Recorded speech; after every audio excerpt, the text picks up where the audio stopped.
नमस्कार, आप देख रहे हैं आर हिंदुस्तान न्यूज। आनंद सक्सेना के साथ उत्तर प्रदेश के रायबरेली से जिला संवाददाता अंशु श्रीवास्तव की खास रिपोर्ट।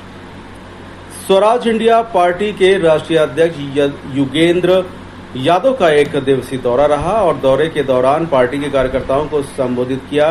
प्रेस वार्ता के दौरान बिहार में होने वाली विधानसभा चुनाव को लेकर चुनाव आयोग पर सवाल उठाए।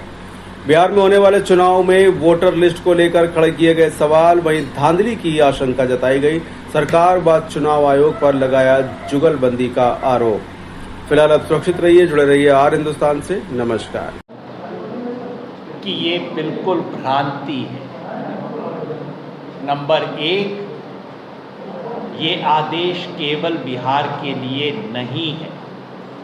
चुनाव आयोग के 24 जून के आदेश में स्पष्ट लिखा है कि ये आदेश पूरे देश भर पर लागू होगा और उसके बाद जब मामला सुप्रीम कोर्ट में विचाराधीन है, इस बीच चुनाव आयोग ने पूरे देश में ये इंस्ट्रक्शन जारी कर दिए हैं कि ठीक यही प्रक्रिया पूरे देश में होगी।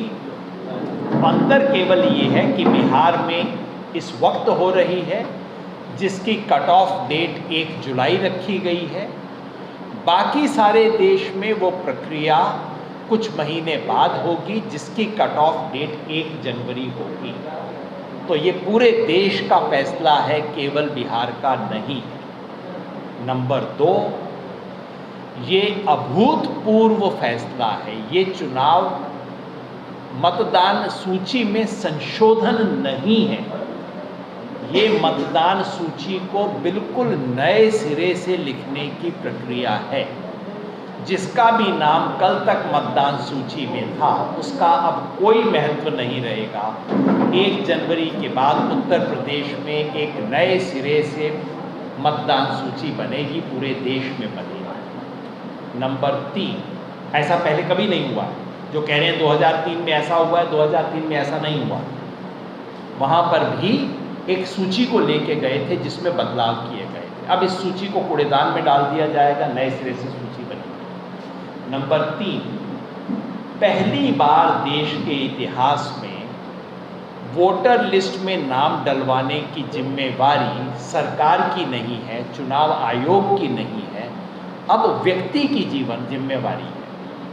पिछले 75 साल से हमारे देश का नियम कानून ये था कि चुनावी अफसर घर घर जाकर वोटर एनरोलमेंट करेंगे।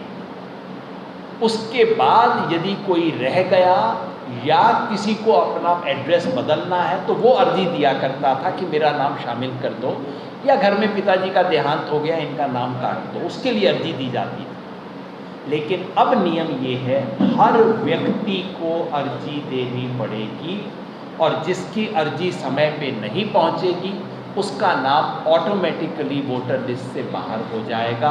उस पर कोई शिकायत भी नहीं होगी, आपत्ति भी नहीं होगी, कुछ नहीं होगा उसके बाद।